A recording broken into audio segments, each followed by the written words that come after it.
네, 앞서 보신 것처럼 21대 국회 첫 본회의가 개의했습니다. 그런데 여야의 의사 진행 발언, 이게 반쪽 개원이 돼서 뭐 반발하고 상대편 비판하고 이런 발언들 쏟아졌습니다. 본회의장 여야 발언 먼저 들어보시죠.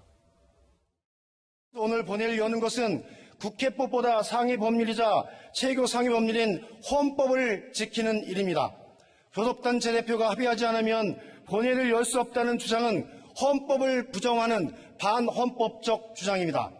국회법에 보면 6월 5일 날 첫 회의를 열고 의장단을 선출한다고 되어 있습니다만은 그 조항은 아시다시피 훈시 조항으로서 지키면 좋지만은 반드시 지켜야 될 조항도 아닙니다. 그렇기 때문에 지금까지 20차례의 개원 국회가 있으면서도 거의 지켜지지 않고 아마 한 번도 지켜진 적이 없는 그런 상황일 겁니다. 그런데 어느 날 갑자기 법에 정해진 거니까 본회의를 열어야 하겠다고 지금 본회의를 열고 있습니다. 오늘은 본회의가 성립할 수 없는 날입니다.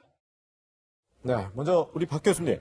사실 뭐 지난주 청와대에서 문재인 대통령과 여야 원내대표 회동했을 때 이제 협치 이런 얘기를 많이 했는데 결국에는 21대 국회도 이렇게 반쪽짜리로 시작이 됐어요. 청와대도 갔었지만 이 두 대표 소주 회동도 하면서 예. 협치하고 상생해서 정말 일하는 국회 만들고 20대가 보여준 국회가 아닌 21대 국회는 새로운 면모를 국민들한테 드리자라고 약속을 했습니다. 그렇게요. 그럼에도 불구하고 오늘 첫날 반쪽 국회가 열렸다는 것은 국민 입장에서 볼 때 굉장히 아쉬움이 크다라는 생각이 들고요.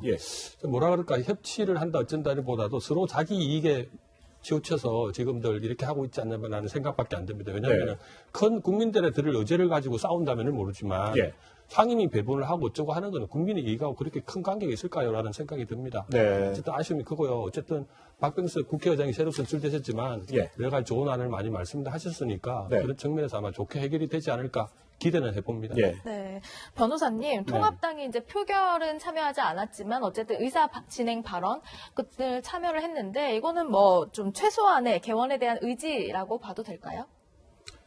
글쎄요, 그렇죠. 국민들 앞에서 우리가 의지가 없는 건 아니다. 뭐 이런 것들을 좀 보여줄 필요가 있다. 그리고 이제 이 단독 개원의 부당성을 국민들 앞에 좀 알리겠다. 뭐 이런 차원에서 일단은 이제 회의에 참석했다가 이제 퇴장을 한 것으로 보이는데요. 그래서 이제 앞으로 통합당 내에서도 상당히 이제 경론이 좀 벌어질 것 같아요. 지금까지도 경론이 이제 이어져 왔는데, 뭐 여러 가지 이제 얘기가 있는 것 같아요. 이게 뭐 여당 독주에 아주 강하게 반발해야 된다라는, 그래서 뭐 전면적으로 보이콧하자라는 의견도 있지만, 또 한편으로 김종인 비대위원장 같은 경우에는 이제 협조할 것은 협조하자라는 좀 전향적인 입장이잖아요. 이제 그런 입장들이 굉장히 부딪힐 텐데, 여당이 이렇게 독주를 하게 되면 그런 좀 온건한 그 타협을 강조하는 입장들이 점점 코너에 몰리게 되는. 그러면은 국회는 결국 강대강 대치 구조, 타협이 살칠종되고 갈등이 양산되고 또 합의 정신은 어디로 가고 그냥 일방적인 밀어붙이기 이렇게 가게 되면은 결국은 그 부담은 여당이 다 떠안게 된다. 별로 여당한테도 좋은 길은 아니다 이렇게 봅니다. 그런데 사실 지난해 공수처법과 공직선거법 처리했을 때 많은 분들이 기억하겠지만 이 본회의장에서도 상당히 이렇게 물리적인 뭐 충돌, 뭐 완전히 뭐 폭력까지는 없었지만 좀 충돌이 있었는데 오늘은 퇴장 정도만 하더라고요. 이게 뭐 통합당 입장에서는 국회 선진화법 아무래도 고려하지 않을 수 없어서 그럴까요? 이게 거기까지는 첫 국회잖아요. 그리고 이제 초선 의원들이 과반입니다. 본인들도 이제 의정활동을 처음 시작하는 첫 국회 첫날에 그런 물리적인 모습, 충돌하는 모습을 보이는 것은 본인들에게도 그리고 국민들에게도 예의가 아니죠. 그래서 최대한 예의를 지키려고 노력을 한 것으로 그렇게 보입니다. 사실 오늘 여당의 단독 개원이나 다를 바 없었는데 사실 뭐 주호영 원내대표는 이전에 단 한 차례 있었고 이후에는 전례가 없었다라고 했거든요. 전례가 뭐 한 차례 있다고 하더라도 이런 단독 개원, 국회법상 문제는 없는 건가요? 이게 새로운 국회법이 88년도에 아마 다시 만들어졌을 겁니다. 그때도 보면 뭐 선언적인 명시적인 규정입니다만은 국회는 합의에 의해서 도출한다라고 되어 있긴 합니다. 그래서 합의가 중시되는 거고 주호영 의원님 말씀하셨던 과거에 한 차례라고 하는 것은 지금부터 53년 전입니다. 그러니까 당시에 이제 공화당 그때는 사실은 대통령이 여당의 총재를 겸하고 있을 때였죠. 박정희 정권이 신민당이 어쨌든 그때는 신민당이 등록 자체를 아예 안 했습니다. 신민당 의원들이 부정투표라고 해서 등록 자체를 안 하면서 생긴 문제인데 이게 부의장 선거까지 1년이나 끌어가는 이런 사태가 있긴 했습니다만은 지금은 21세기 어쨌든 지금 미래를 얘기하고 코로나19의 경제적 상황을 얘기했을 때 야당이든 여당이든 어쨌든 국민들 앞에 국회를 다시 보여주는 이런 방법이 나와야 된다 싶은데요. 예. 지금 그때도 지금 여당도 사실은 반면 교사해야 될 점이 있습니다. 18대 국회 때 사실은 81석이었고 지금 야당이 153석인가 했었거든요. 네. 그때 사실은 80여일 동안 국회 개원이 되지를 못했습니다. 예, 예. 그때도 사실은 71석인가 있으니까 차이 나지 않습니까? 지금 74석이 차이 나는 상황인데도 불구하고 상임위 야당에 배석했었거든요. 예. 그런 차원에서 보면 과거에 굳이 돌아갈 거 없이 좀 뭐라 그럴까 좀 국민들이 바라는 대로 됐으면 좋겠다는 바람은 큽니다. 네. 어쨌든 이렇게 지금 21대 첫 본회의 이렇게 단독으로 시작을 했습니다. 이 본회의 이후에 여야 지도부 이렇게 얘기를 했습니다. 민주당은 좌고우면하지 않고 다음 걸음을 내딛겠습니다. 국회법이 정한 일정대로 상임위를 구성하겠습니다. 국정 운영을 논의하는 대화의 길은 언제든지 열려 있습니다. 하지만 야당이 과거의 관행으로 법을 준수하지 않는다면 원칙대로 행동할 것입니다. 굉장히 의회 발전에 나쁜 선례를 남겼다고 봐요. 수적으로 우세하다고 그래가지고서 저렇게 그냥 일방적으로 밀어붙이는 의회 운영이라고 하는 것은 내가 보기에 앞으로 당분간 굉장히 어려운 상황을 초래하리라고는 봐요. 네. 앞으로도 뭐 상당히 좀 어려움이 예상이 되긴 하는데요. 걱정이 많이 되네요. 여당이 저렇게 아까 보니까 무슨 이 국회법 원구성 또는 네. 개원 일정을 헌법 정신, 헌법 위반이다, 이렇게까지 얘기를 하던데. 예, 예. 제가 보니까 좀 어처구니가 없네요. 헌법 정신이라는 것은 다수가 일방적으로 밀어붙여라라는 게 우리나라의 헌법 정신이라는 거 어디서 들어보셨습니까?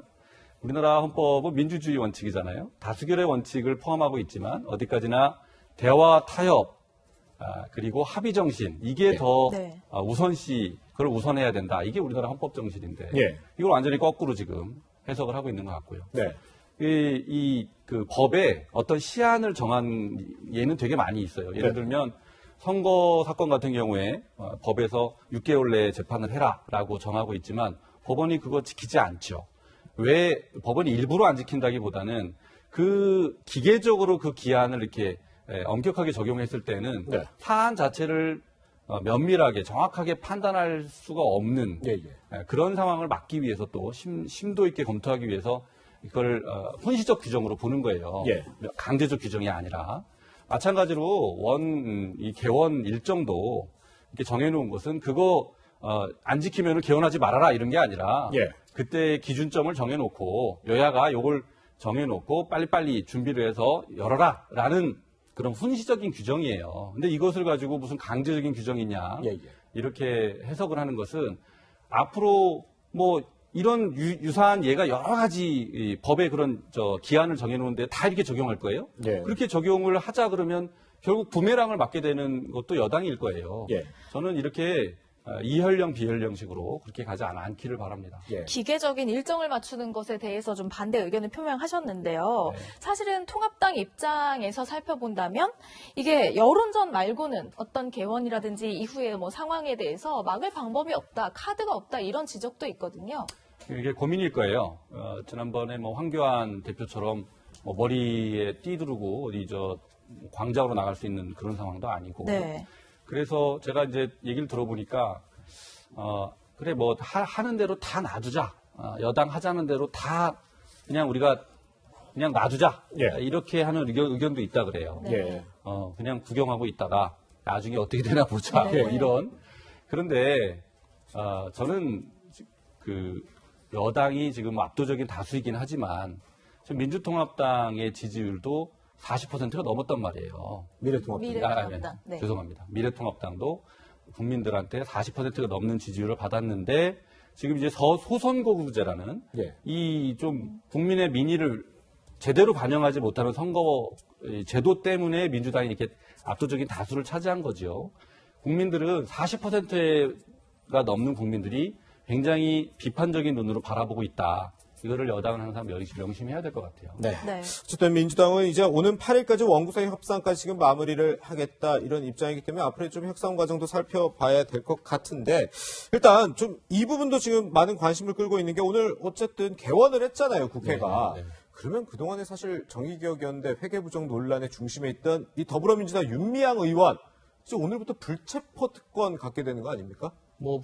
국회의원의 특권 중에 여러 가지가 있습니다만은 예. 불체포 특권, 또 면책 특권 이런 것들이 있습니다만은 윤미향 의원의 불체포 특권은 과연 지금 여당이 그 부담을 안고 불체포 특권 그걸 발휘할 것인지에 대해서는 좀 의구심이 있습니다. 왜냐하면은 윤미향 의원 자체가 성실하게 임하겠다고 했고 네네. 사실은 국회의원이 되기 전에 어떤 단체에서 회계부정이 지금 쟁점이 된 것 아니겠습니까? 예. 그렇기 때문에 지금 여당 입장에서는 그것을 위해서 윤미향을 막아내기 위한 그 국회를 연다든지 임시국회를 방탄국회 우리가 말하는 그런 거에 일기에는 조금 무리가 따르지 않을까 싶습니다만은 네. 윤미향 의원도 스스로 지금은 책임 있는 자세에 와 있기 때문에 스스로 조사받겠다고 하면은 검찰에 스스로 나가서 그 부분을 해명하는 게 맞다라는 생각이 듭니다.